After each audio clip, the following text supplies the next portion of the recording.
My human loves me. I know that.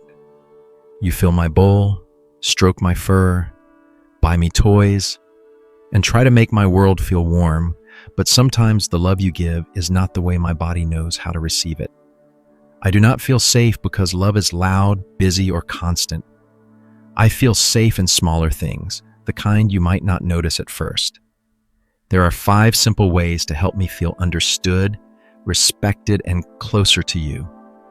And the last one may be the quietest, but it can change the way I trust you. Before I show you the first one, you should understand this.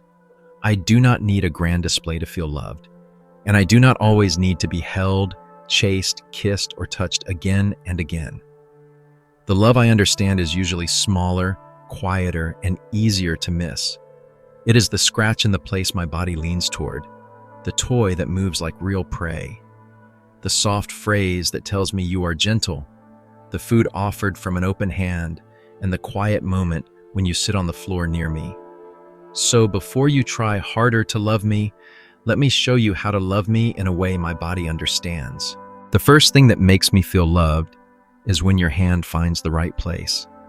Sometimes you touch me with a good heart, but your hand moves the way it might move over a dog, down my back, across my belly, or near the base of my tail, and my body does not always know how to relax under that. Not every place on me carries the same meaning. Some places make me soften, lean closer, and feel safe enough to stay, while other places can make me tense before you even notice.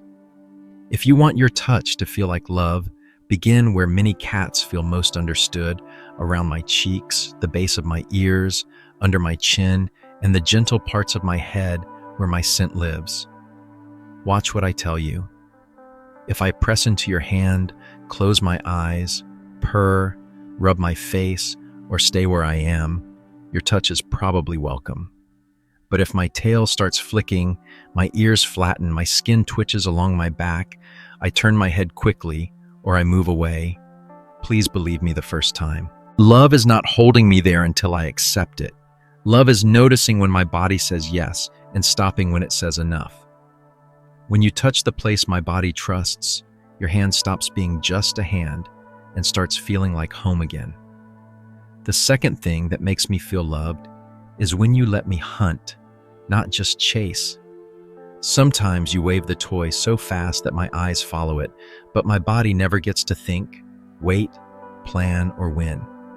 Sometimes it hangs above me like something I could never truly catch, and after a while the game stops feeling like hunting and starts feeling like frustration. I am not a little machine made to run after a string. I am a hunter who needs to stalk, pause, calculate, pounce, grab, and feel the moment when the prey is finally mine. Move the toy slowly at first. Let it slip behind a pillow. Freeze for a heartbeat, then dart away from me like a small creature trying to escape. Let me watch from stillness before I move. Because that quiet waiting is part of the game my body remembers. And when I leap, let me catch it. Let me bite it, hold it, kick it with my back feet, and carry the victory for a moment before you begin again. When I can finish the hunting story, my body feels more satisfied, my restless energy settles, and the time with you becomes more than exercise. It becomes a shared language between your hand and my instincts, and teaching me that joy can happen safely beside you again. When you play the way prey would move, you are not only entertaining me, you are honoring the hunter still living inside me. The third thing that makes me feel loved is your soft voice. Some people think talking to me does not matter because I cannot understand every human sentence, but I am listening in a different way. I hear the tone you use, the rhythm of your words, the softness in your breath, and the familiar pattern that belongs only to you. A long, loud stream of words may pass over me like noise, but a short, gentle phrase can become something I recognize and trust. Say simple things to me slowly, in a warm voice that does not rush my body to respond. You can say, "Hi, sweet one." When you notice me, "Good morning." When the day begins, "I see you." When I enter the room, or "You're safe," when I feel unsure. You do not have to make your voice too high, too fast, or too excited to show love, because even affection can feel overwhelming when it comes at me too brightly. What reaches me best is the voice that stays calm enough for my nervous system to believe it quietly and clearly. When I hear that voice again and again, it becomes part of the safety of our home, like a small signal that tells me you are near, familiar, and kind. I may not understand every word, but I know the voice you use when you are gentle with me. The fourth thing that makes me feel loved is when your hand brings something good. Most days, you may pour my food into a bowl and walk away, and that is not wrong because I still need the comfort of a simple meal. But sometimes, a tiny piece offered from your hand can become something more than food. To me, human hands are complicated. They can stroke me, lift me, trim my claws, clean my ears, or bring medicine when I do not understand why, so I may not always know what your hand is asking from me. But when that same hand opens gently and offers one small treat, one piece of kibble, or one soft bite without reaching for me, I begin to learn something different. A few times a week, place the food in your open palm and let me come forward by choice. If I hesitate, do not move closer, do not chase my mouth, and do not turn the moment into a test. Just wait, repeat it another day, and let my courage arrive in its own time. Slowly, your hand stops being only something that comes toward me and starts becoming something I can choose to approach. Even when I am careful, shy, or unsure at first, that choice matters because trust grows best when I am not forced to prove it. When I take food from your hand by choice, I am not only eating, I am trusting the hand that holds it. The fifth thing may look like nothing, but it may mean the most. Many people think bonding with me has to involve food, toys, petting, or calling my name until I come closer. But sometimes, the deepest love is the moment when you stop trying to make something happen. From where I live, humans are tall, quick, and powerful. You move above me, reach down toward me, step across the room faster than I can read, and often love me from a place that feels much higher than my own.